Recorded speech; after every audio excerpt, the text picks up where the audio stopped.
하늘의 문을 여소서 하늘의 문을 여소서 이곳을 주목하소서 주를 향한 노래가 꺼지지 않으니 하늘을 열고 보소서 이곳에 임재하소서 주님을 기다립니다 기도의 향기가 하늘에 닿으니 주여 임재하여 주 처음부터 찬양할까요? 하늘의 문을 여소서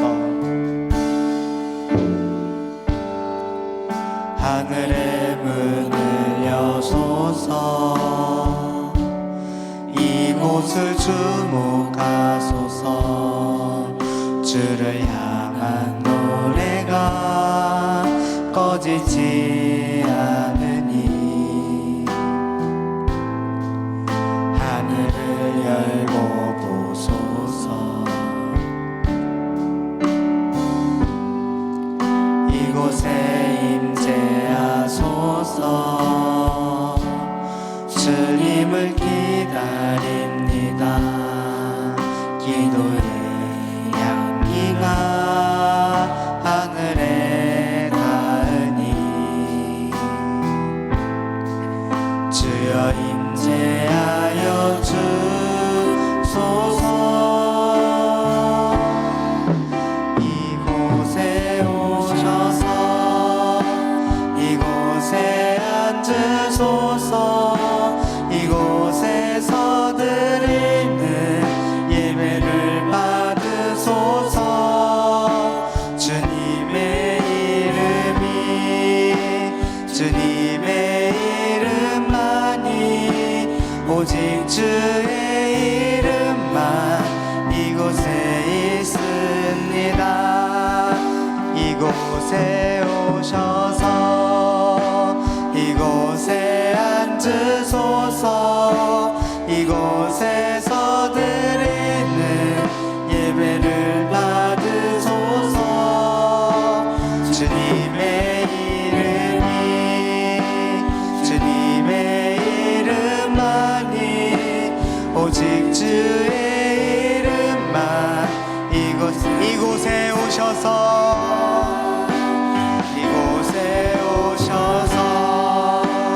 이곳에 앉으소서 이곳에서 드리는 예배를 받으소서 주님의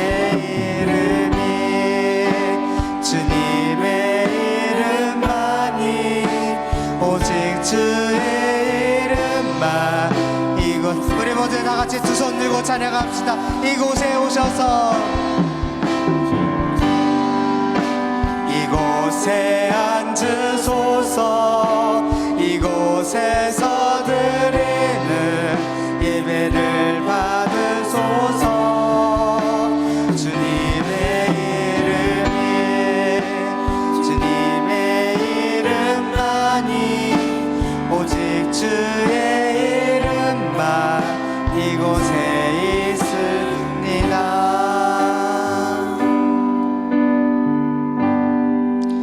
하나님 감사합니다.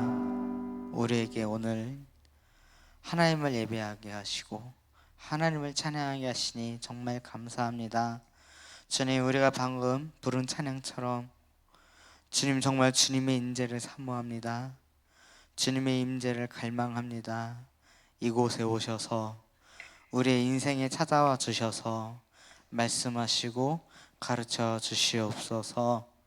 이 시간 말씀 전하시는 우리 임지영 목사님 축복하여 주시고 영역 간에 강건하게 하여 주시고 오늘 선포되는 그 말씀이 우리의 심령을 쪼개게 하시고 완악하였던 우리의 마음이 주님 앞에서 겸손해지게 하여 주옵소서.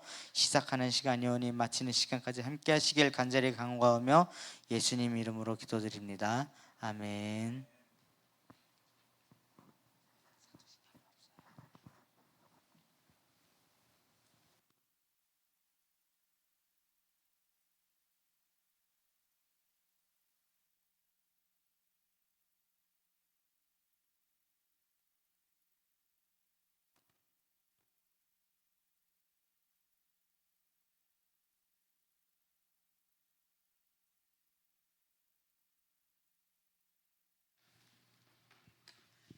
아, 한국이라고 얘기 안 했잖아요.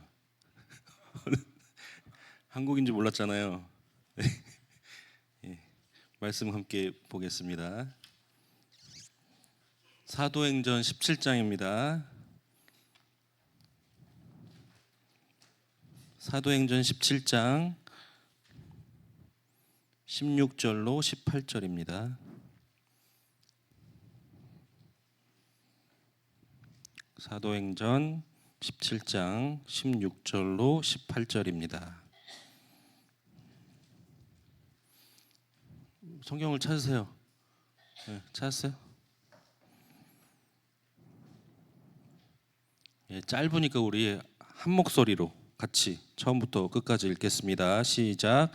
바울이 아덴에서 그들을 기다리다가 그 성에 우상이 가득한 것을 보고 마음에 격분하여 회당에서는 유대인과 경건한 사람들과 또 장터에서는 날마다 만나는 사람들과 변론하니 어떤 에피쿠로스와 스토아 철학자들도 바울과 쟁론할세 어떤 사람은 이르되 이 말쟁이가 무슨 말을 하고자 하느냐 하고 어떤 사람은 이르되 이방신들을 전하는 사람인가 보다 하니 이는 바울이 예수와 부활을 전하기 때문이로라.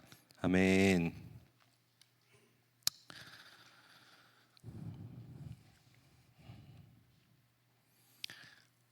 혹시 주변에 갑자기 막 화내고 뜬금없이 막 화내고 이런 사람 친구 있어요?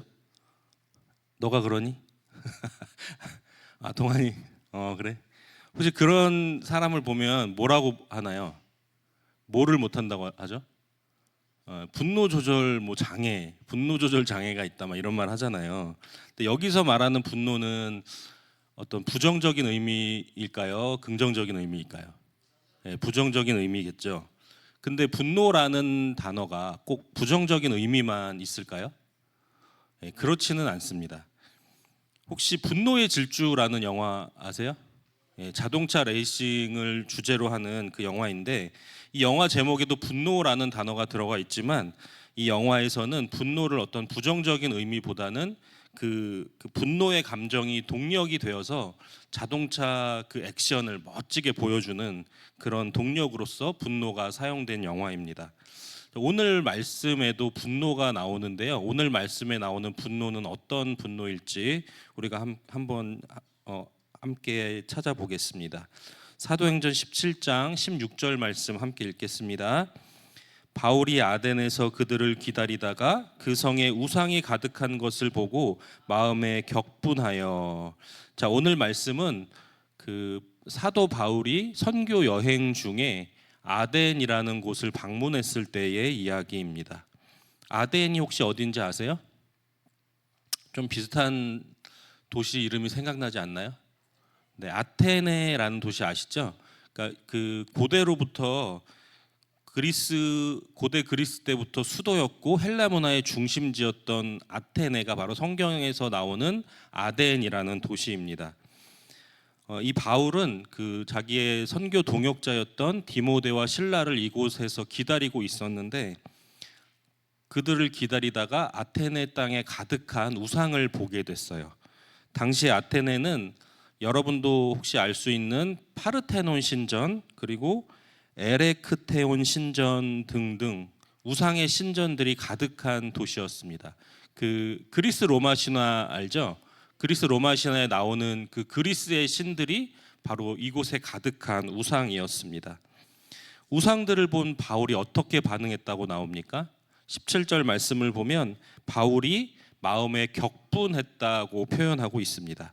그냥 우리말 성경만 보면 간단하게 마음이 격분했다라고 표현하고 있지만 헬라어 원어 성경을 그대로 옮겨 보면 바울 속에 있는 영혼이 분노로 불타올랐다라고 그렇게 설명하고 있어요. 그러니까 뭔가 좀 더 그냥 마음이 격분했다라는 표현보다는 훨씬 더 그 생동감 있고 그런 표현으로 사용되고 있습니다. 이것은 단순한 감정 표현을 뛰어넘습니다.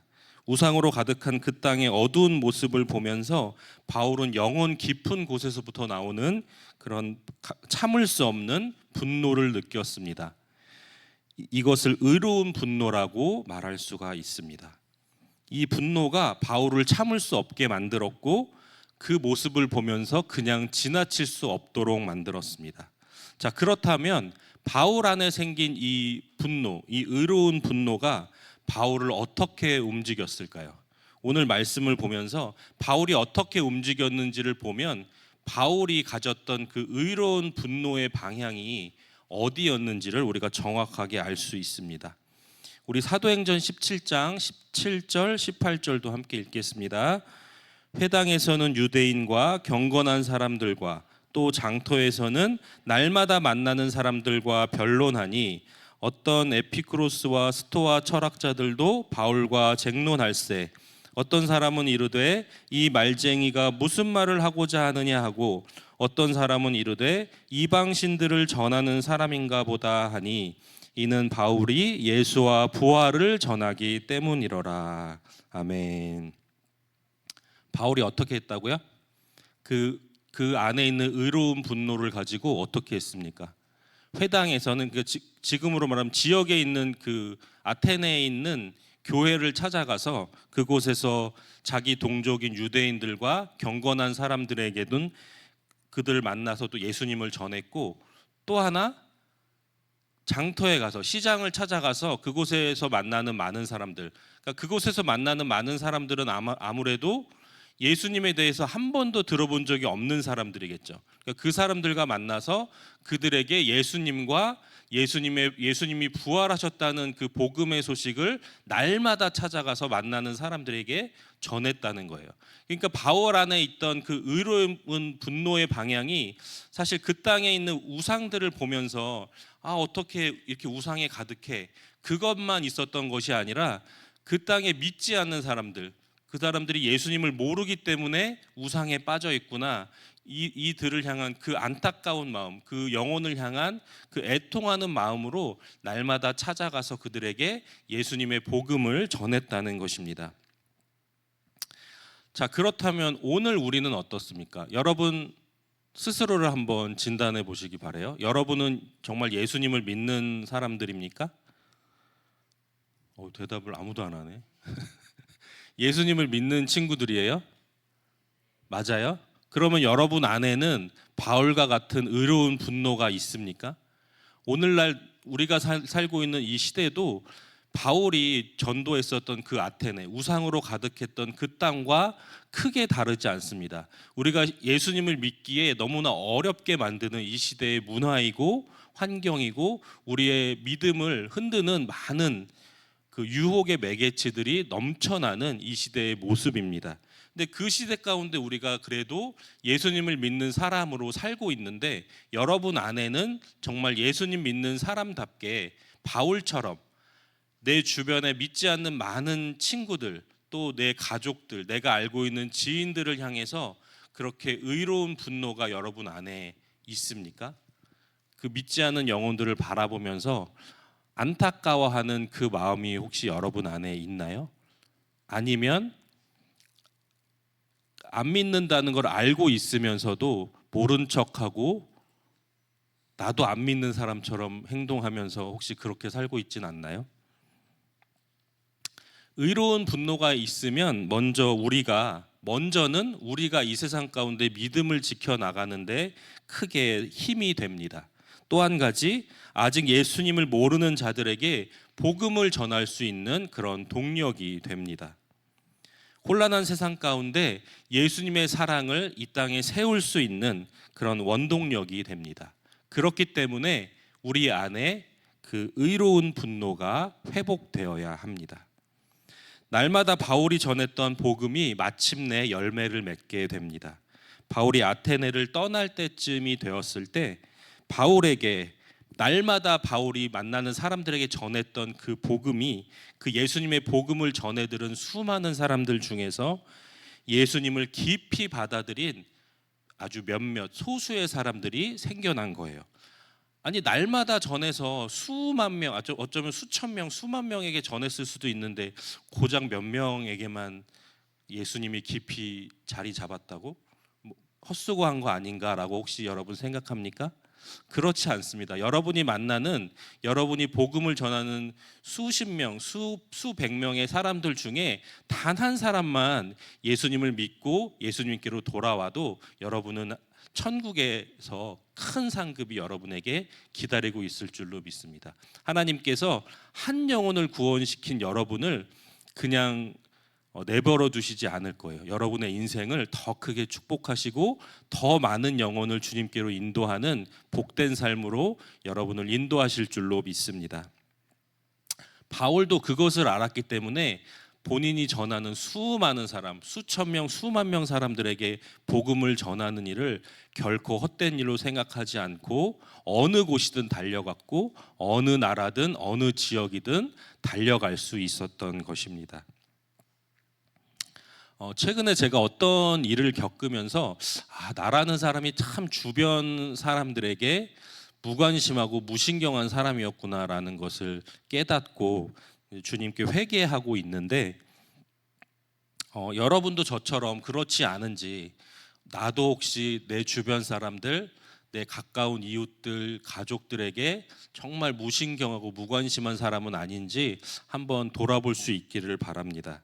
그래서 내 안에 계신 예수님, 나를 구원하시고 나를 사랑하신 그 예수님의 사랑을 나만 간직한 우리가 아니라 내 주변의 많은 사람들, 아직 주님을 모르는 친구들, 한 번도 예수님의 이름을 들어본 적도 없는 그 친구들에게 여러분 안에 있는 예수님을 소개하고 내가 만난 예수님을 전할 수 있는 여러분 모두가 될 수 있기를 간절히 축복합니다. 기도하겠습니다.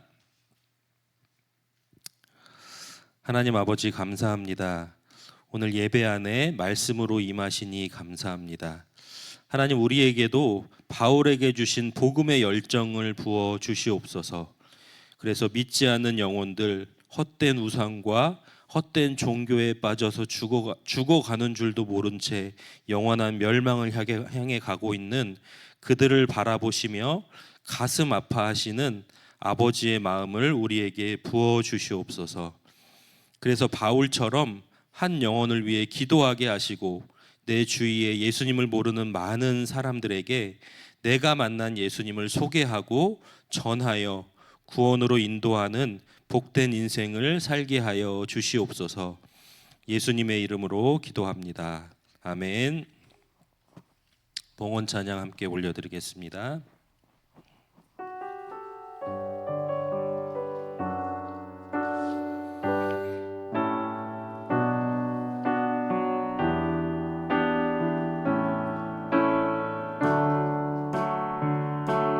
하나님이 원하시는 예배는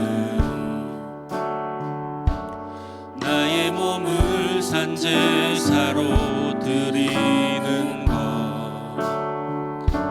내 몸을 쳐 순종함으로 거룩하고 받으실 만한 산제사로 드리는 것, 진리로 드리는 예배는 거듭난 생명으로 주님과 사귀는 삶, 주님을 더 알아가고 내 모든 것을 다 아뢰며 믿음으로 주님과 함께 걷는 것, 드린 예물 위에 함께 기도하겠습니다. 하나님 아버지 감사합니다. 우리에게 주신 모든 것이 주님의 은혜인 줄 고백합니다. 나에게 생명을 주시고 또 나를 구원하신 주님의 은혜에 감사하며 또 내 삶 가운데 구석구석에 역사하시는 주님의 인도하심과 함께하시며 보호하시는 모든 은혜에 감사함으로 그 감사의 마음을 담아서 주님께 예물을 올려드립니다. 이 예물이 쓰여지는 곳마다 예수 그리스도의 십자가 복음이 증거되게 하여 주시고 오직 하나님의 영광만이 높아지는 이 예물이 그렇게 사용될 수 있도록 주님 축복하여 주시옵소서. 감사드리며 예수 그리스도의 이름으로 기도하옵나이다. 아멘. 우리 주기도문 하심으로 예배를 마치겠습니다. 하늘에 계신 우리 아버지, 아버지의 이름을 거룩하게 하시며 아버지의 나라가 오게 하시며 아버지의 뜻이 하늘에서와 같이 땅에서도 이루어지게 하소서. 오늘 우리에게 일용할 양식을 주시고 우리가 우리에게 잘못한 사람을 용서하여 준 것 같이 우리 죄를 용서하여 주시고 않게 하시고 악에서 구하소서. 나라와 권능과 영광이 영원히 아버지의 것입니다. 아멘.